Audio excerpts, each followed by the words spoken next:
Muchas gracias por permanecer en nuestra sintonía. Ya estamos de vuelta con ustedes aquí en el segundo bloque de nuestro informativo con el espacio de la entrevista hoy para conversar junto a la doctor honoris causa de la Universidad Católica del Norte, don Guillermo Chong. ¿Cómo está, don Guillermo? Estoy muy bien, muchas gracias. Sabe Espero que que para usted mí, también. sabe que para mí es un honor tenerlo aquí en Muchas la gracias. entrevista. Muchas gracias. Hay una admiración muy grande hacia usted, a lo que ha hecho, a la historia que tiene en torno a lo que es la geología de nuestro país, la historia de nuestro norte. ¿Ah? Ujú. Bienvenido. Gracias. Es que cuando uno se enamora de su profesión y tiene el privilegio, digamos, de vivir en un territorio como el norte grande de Chile, es vivir una triple vida, una cuádruple vida, digamos, Claro. porque está viendo más cosas que el resto de la gente y claro, es de una intensidad muy grande. O sea, es difícil conocer el desierto, y hablar del desierto y qué sé yo, pero ya llevo muchos años en esto, entonces para mí es una pasión. ¿Cuántos años ya, don Guillermo? 52.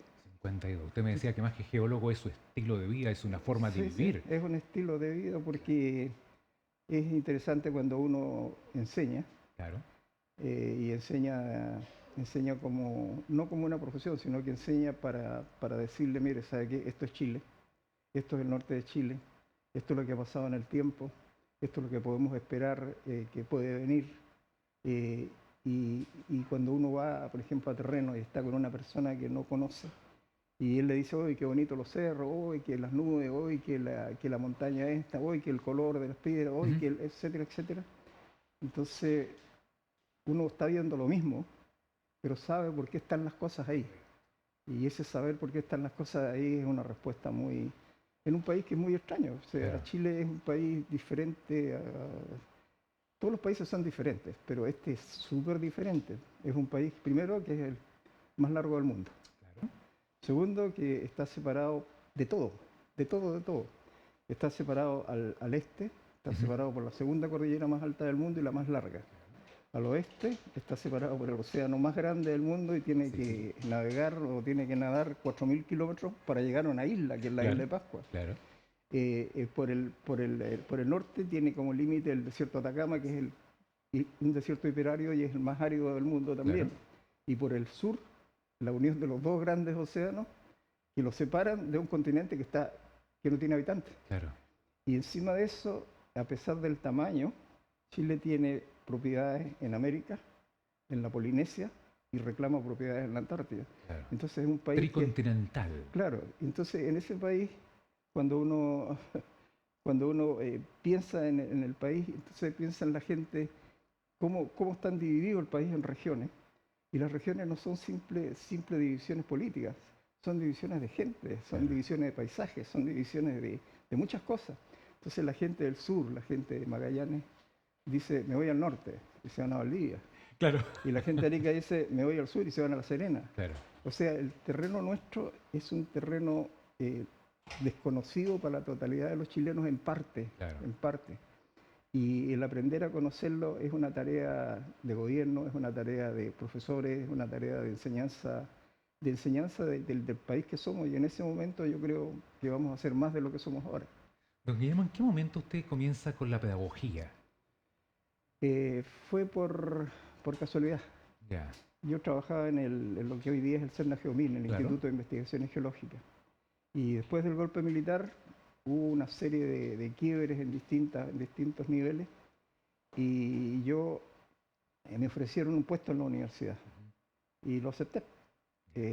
Y lo acepté y me quedé ahí, pero no es el puesto de profesor en la universidad, no es un puesto estático, digamos, no es que uno vaya, que haga clases, se Claro. vaya a su casa, sino que es una cosa que uno tiene que estar aprendiendo para poder enseñar. Claro, muy dinámico. Entonces eso me ha llevado por todo el mundo, he estado prácticamente en toda Europa, he estado en Asia, he estado en América del Norte, en América del Sur, en diferentes países. Y de cada una de las cosas he sacado enseñanzas y trato de entregar esas enseñanzas y trato de enseñar algunas cosas que a la gente le parece extraña. Por Claro. ejemplo, la otra vez tuve una conversación con un gerente de una empresa minera grande. Ya. Entonces dice, bueno, Chile es país minero. Y me miró a la cara y algo notó. Ya. Entonces me dice, ¿y usted es escéptico al respecto? Sí, le digo, yo definiría a Chile como un país que produce minerales, y es distinto a ser un país minero. Así me dice, ¿y qué nos falta? Bueno, puedo dar un ejemplo. ¿Usted tiene hijos? Entonces, sí, dice, tengo dos hijos. ¿Y qué edad tienen? 14, 15 años. Están en la etapa de la curiosidad. Cuando a usted le preguntan, papá, ¿qué es la minería? Usted se desata. Le dice, no, aquí se explotan los minerales, qué sé yo. Claro. Papá, ¿y qué es un mineral? Bueno, mineral es una mezcla de elementos, qué sé yo. ¿Y dónde los podemos ver? ¿A dónde lo lleva usted? Ya, en última instancia, digamos, lo que es muy difícil, lo lleva a la mina, lo para en un mirador y le dice, esto es la minería. Claro. Y se acabó. Ya, aquí no se hace patrimonio de minería. ¿Ya? En cambio, en los países mineros, el patrimonio minero permanece intacto, las minas permanecen intactas, las minas se cierran para el público, se le enseña a la gente, permanece gente en las minas para enseñar minería.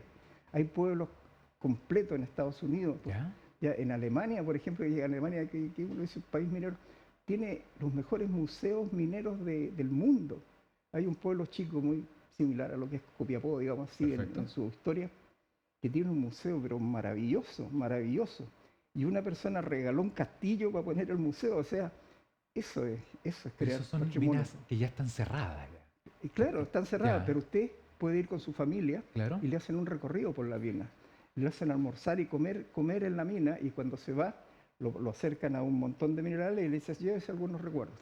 Entonces, claro, y O los sea, niños van mirando, los niños van en un trencito mirando, qué sé yo, y les preguntan. Qué sé yo. En Polonia, por ejemplo, hay una catedral de sal adentro de una mina. ¿Ya? Y es una catedral completa, las figuras de los santos, las figuras de las vírgenes son de sal, los altares son de sal, los pisos son de sal, todo es de sal. Y es una maravilla, y está a 200 metros bajo tierra. o sea, tenemos tema pendiente, Sí, tarea pendiente para tenemos, quienes están tenemos, en la minería. tenemos tarea Sí. pendiente, entonces no nos podemos llenar tanto la boca. ¿Tenemos un norte privilegiado? Sí, absolutamente, absolutamente. El desierto de Atacama es un algo que yo hace muchos años, diría yo 30 años, que vengo hablando del laboratorio natural. Sí, Y ahora es claro. un término que es bastante popular, ¿ya? No, claro. Y es un laboratorio natural porque para nosotros, para el pueblo, para la nación, digamos, tiene historia real, porque por ahí entraron los españoles en la primera etapa de la conquista. Por ahí, ¿cómo se llama? Hubo la guerra, la mayor guerra que ha habido en América, digamos, fue ahí en el desierto de Atacama, tuvo sus principales fases. Los recursos mineros, digamos, que hoy día aportan el 14% del Producto Bruto, son de aquí, del norte. ¿Ya? Los paisajes que la gente no conoce son enormes, son grandiosos, son cosas que a uno le hablan en silencio. ¿Cómo se llama? Los recursos, etcétera, etcétera. Ahora, lo que están haciendo con el desierto de Atacama también es un ejemplo de un crimen brutal, digamos, Ya. ¿no? O sea, hay quebradas que están llenas de botellas de plástico, están las ropas famosas estas que traen en bultos y las tiran ahí Alto hospicio. en Iquique. Ya están estos pueblos costeros entre Tocopilla y Iquique que están llenos de basura en el borde de la cordillera de la costa, ¿ya? Y así Le sucesivamente. causa Entonces, dolor, me imagino. es decir, da como pena, porque cuando uno habla de estas cosas, pareciera ser, bueno, primero que predica en el desierto, eso es una cosa cierta, pero segundo que digamos, no encuentra muchas veces interlocutores válidos para hacerlo, y muchas veces las autoridades están preocupadas de cosas que son teóricamente más fundamentales. Pero yo creo que una de las cosas fundamentales es hacer país, digamos, o sea, hacer... Un desierto privilegiado que también ha sido visto por la NASA para venir a hacer sus ensayos con los Sí, rovers, bueno, ¿no? entre otras cosas, se ha pasado por todo un destino largo de cosas que se hacen aquí nomás. Claro. La NASA empezó aquí en el año 1997 y ahí empezó recolectando microorganismos en el Claro. desierto, ¿ya? Y a eso sucedió posteriormente la venida de los primeros robots, Claro. Y yo tuve el privilegio de traerme un robot Sí, de claro, Estados claro. Unidos que está ahí en el Museo de El la Ruina Museo de la Concharra. Ruina acá en Chile, Claro. claro. Así que es un mundo de historia. Entonces, por ejemplo, hoy día recorrer las oficinas salitreras, recorrer los cementerios de las oficinas salitreras, ver las historias que están escritas en las lápidas, ¿cómo se llama? Sentir el silencio, es otro mundo. Claro. Es otro mundo, es un Laboratorio natural de historia claro, también. de historia, de arqueología, de antropología, de geología, de minería. Y de volcanes también. Sí, de volcanes, terremotos y otras cosas Claro. que son más o menos como el telón de fondo del. Y en los terremotos deberíamos estar tranquilos o expectantes. Expectante porque un terremoto es un fenómeno natural el cual, digamos, se va a estar repitiendo sistemáticamente durante los próximos millones de años, no Claro. sobre los próximos 100. Es un fenómeno que no se anuncia, que llega de repente, Sí. ¿ya? Es un fenómeno del cual, digamos, nosotros deberíamos estar preocupados de prevenir las consecuencias, porque no podemos evitar un terremoto, Claro. no podemos parar con la mano un terremoto, no hay manera. Pero deberíamos estar preparados. Claro, y debemos estar preparados para los resultados de los terremotos. Por Claro. ejemplo, si en Japón hay edificios que tienen ruedas y se mueven con los terremotos y no Claro. sufren la destrucción, es algo que nosotros tendríamos que aprender. Ya, la construcción de edificios antisísmicos en Chile está progresando fuertemente. En Santiago hay muchos edificios que son antisísmicos. Entonces, todo es un aprendizaje, pero es un aprendizaje que, como es muy grande la tarea, también son pocos los recursos, tal vez, no sé, pero es un país, Chile es un país sísmico, y es un país sísmico por el famoso choque de estas dos placas. Claro. Que imagínense un choque entre dos pedazos de tierra, por así decirlo, entre uno que está debajo del mar y el otro que es el continente, y que es capaz de elevar montañas hasta 5.000, 6.000 metros de altitud, digamos, es algo notable. ¿Ya? Es cómo se arruga la tierra, cómo se pliega la tierra, cómo se quiebra la tierra, etcétera, etcétera. Y nosotros estamos llenos de esos quiebres, estamos llenos de esos pliegues, y podemos mirar lo que pasa en superficie.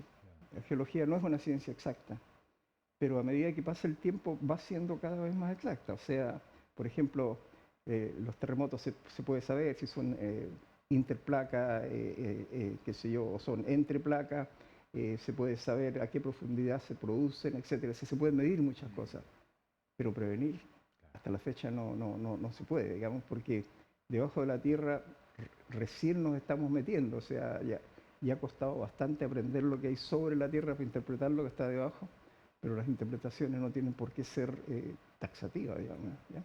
Entonces, Don Guillermo, usted como geólogo, como parte de la historia, ¿ya? Porque ha ido contando la historia que se produce aquí en nuestro norte, ¿cómo se imagina en los próximos 50 años su norte, su desierto?